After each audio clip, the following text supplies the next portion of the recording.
Siliguri corridor নিয়ে বরাবরই অস্বস্তিতে থাকেন নরেন্দ্র মোদী। তার উপর ডক্টর ইউনূসের সাম্প্রতিক বক্তব্যগুলো যেন আগুনে ঘি ঢেলে দিয়েছে। ফলে কোনো ঝুঁকি নিতে রাজি নয় নয়াদিল্লি।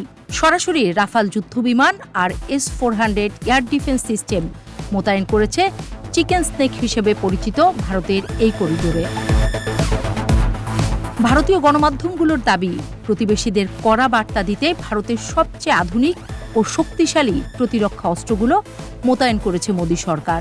বিশ্লেষকদের মতে কৌশলগত গুরুত্বপূর্ণ এই শিলিগুড়ি করিডোরে রাফাল যুদ্ধবিমান এবং অত্যাধুনিক S-400 এয়ার ডিফেন্স সিস্টেম মোতায়েনকে শুধু সামরিক পদক্ষেপ বললে ভুল হবে, বরং ভারতের প্রতিবেশী দেশগুলোর জন্য এটি একটি সুস্পষ্ট কূটনৈতিক বার্তা, এমনটিও বলছেন বিশ্লেষকরা।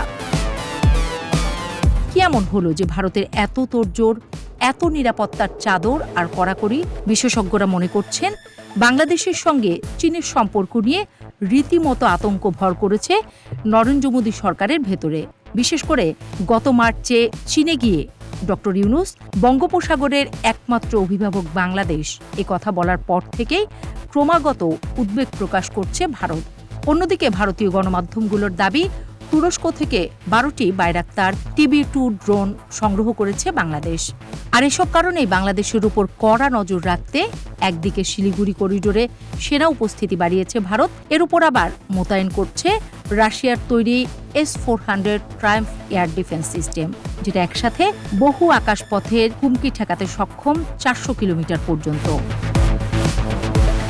ভারত পাকিস্তানের ভেতরে দুমদুমার সংঘাতে উত্তাল পরিস্থিতিতেও এই করিডোরের খুব কাছে সামরিক মহড়া চালাতে দেখা যায় ভারতকে। বিবিসির ভাষ্যমতে মহড়া এর আগেও অনেক হয়েছে, কিন্তু এবারের মতো এত ঘটা করে তিস্তা অববাহিকায় বোধহয় কখনোই পূর্ণাঙ্গ মহড়া দেখানোর প্রয়োজন অনুভব করেনি ভারত। গেল রোববার আসামের মুখ্যমন্ত্রীর বক্তব্যে পরিষ্কার হয়ে গেল কতখানি ভয় রয়েছে 3200 কিলোমিটারের বিশাল এই দেশটি। ওই দিন এক এক্স পোস্টে হেমন্ত বিশ্ব শর্মাকে বলতে দেখা যায়, শিলিগুড়ি করিডোরের মতো বাংলাদেশেও দুটি চিকেন স্নেক রয়েছে। প্রথমটা হলো দক্ষিণ দিনাজপুর থেকে মাত্র 80 কিলোমিটার দূরে নর্থ বাংলাদেশ করিডোর। এই এলাকায় কোনো সমস্যা হলে গোটা রংপুর বিচ্ছিন্ন হয়ে পড়বে বাংলাদেশের থেকে। দ্বিতীয়টি হলো দক্ষিণ ত্রিপুরা থেকে মাত্র 28 কিলোমিটার দূরত্বে চিটাগং করিডোর। ভারতের চিকেন স্নেকের থেকেও অনেকটাই ছোট এই অংশটি। বিশ্লেষকদের মতে হেমন্ত শর্মার এই হুমকি মূলত নিজেদের আতঙ্ক ঢাকারই একটি প্রয়াস। কারণ উত্তরের সীমান্তবর্তী জেলা লালমনিরহাটের পুরনো বিমানবন্দরটি চীনের সহায়তায় নতুন করে তৈরি করার কথা শুনেও যে ভারত চুপ করে থাকবে, কোনো ব্যবস্থা নেবে না, এমন মনে করার কোনো কারণ নেই বলে মনে করছেন বিশ্লেষকরা। কারণ ভারতের ধারণা, তাদের উপর তদারকি করতে এই ধরনের সিদ্ধান্ত নিচ্ছে বাংলাদেশ, চীন।